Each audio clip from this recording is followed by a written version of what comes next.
بیکی نے ابن محمود کے حوالے سے ایک روایت نقل کی ہے۔ حجاج کرام کا ایک قافلہ جب سرزمین مکہ پر پہنچا، حضرت ابن عباس رضی اللہ تعالی عنہ سے ملاقات ہوئی تو ان حاجیوں نے کہا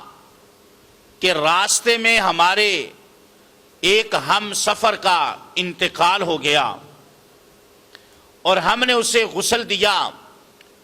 کفن پہنایا، جنازہ پڑھا، اور جب اس کی قبر کو کھودا تو جہاں پر قبر کھودتے تھے وہیں پر سانپ نکل آتے تھے۔ ہم نے کئی مرتبہ جگہ کو تبدیل کیا اور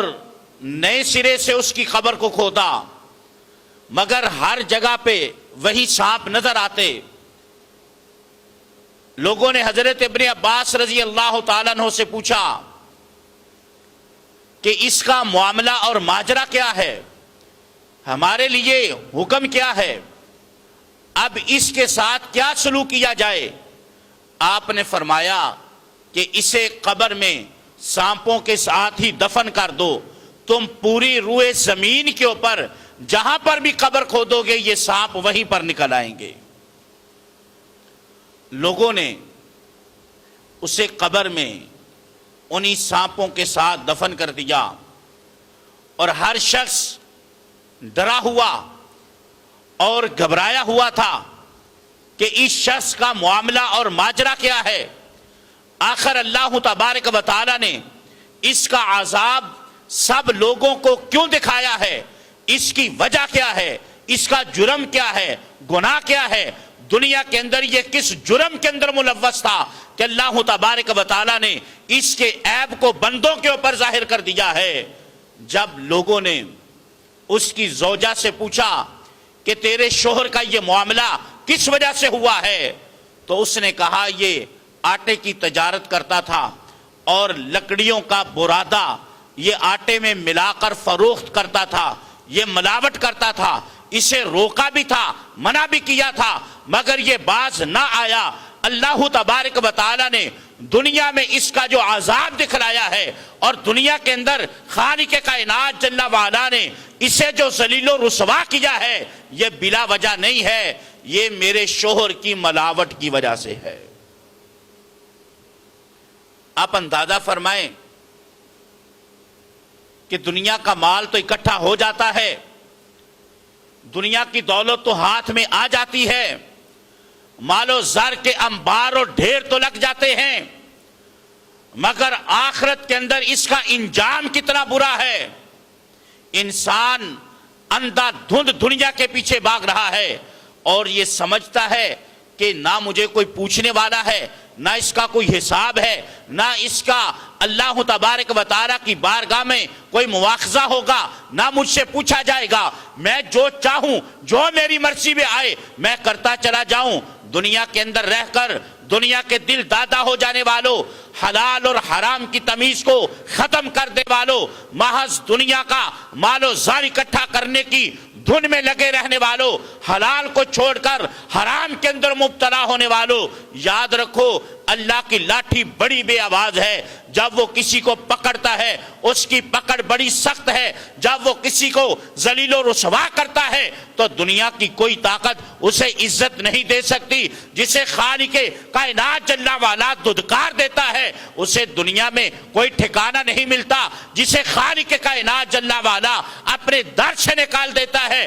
دنیا کا کوئی شخص اس کی جھولی میں خیر نہیں ڈالتا۔ یہ دنیا چند روزہ دنیا ہے اور آخر ہر ایک نے مرنا ہے، اپنے رب کی بارگاہ میں جانا ہے۔ آج مسلمان اپنی ایمانی حالت میں اس قدر گر چکا ہے کہ بازاروں کے اندر چلے جائیں ہر چیز کے اندر ملاوٹ ہے، کم تولا جاتا ہے، کم ماپا جاتا ہے، اشیاء کے اندر زہر ملا کر بےہودہ اور حرام اشیاء ملا کر چیزوں کے اندر اشیاء کو بیچا جا رہا ہے۔ مسلم معاشرے میں بسنے والوں، چند پیسوں کی خاطر ایسی حرام تجارت کرنے والوں اور چند دنیا کے ٹکوں کی خاطر اپنا ایمان بیچ دینے والوں، یاد رکھو رب کریم ذوالجلال کی لاٹھی بڑی بے آواز ہے، جب وہ چاہے جس کو چاہے جیسے چاہے دنیا کے اندر ذلیل و رسوا کر دے. جو حرام اکٹھا کرنا چاہتا ہے کبھی اس کی جولی نہیں بھرتی, اس کا نفس کبھی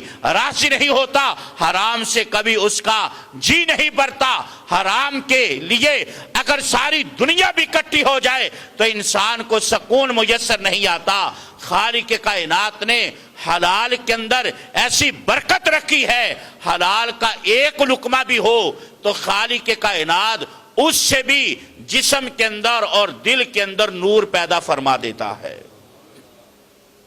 تو سامعین, آج معاشرہ حرام کمانے میں, حرام کے حصول میں بڑا آگے بڑھ چکا ہے. لوگ کہتے ہیں کہ بال بچوں کا پیٹ پالنا ہے,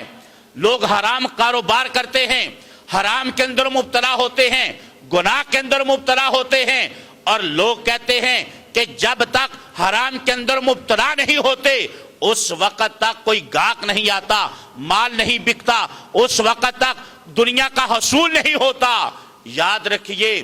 دنیا کے اندر کوئی کسی کا رازق نہیں, رزق ہر بندے کو خالق کائنات خود عطا فرماتا ہے. اس کائنات میں جتنے ذی روح ہیں خالق کائنات نے ہر ایک کا رزق اپنے ذمہ کرم کے اوپر لیا ہے, اور ہر ذی روح وہ زمین کی پشت کے اوپر ہو یا زمین کی تہوں کے اندر ہو, وہ سمندر کی تہوں میں ہو یا پانی کی موجوں کے اوپر ہو, جہاں پر بھی بستا ہے خالق کائنات ہر ایک کو اپنی رحمت سے رزق عطا فرماتا ہے.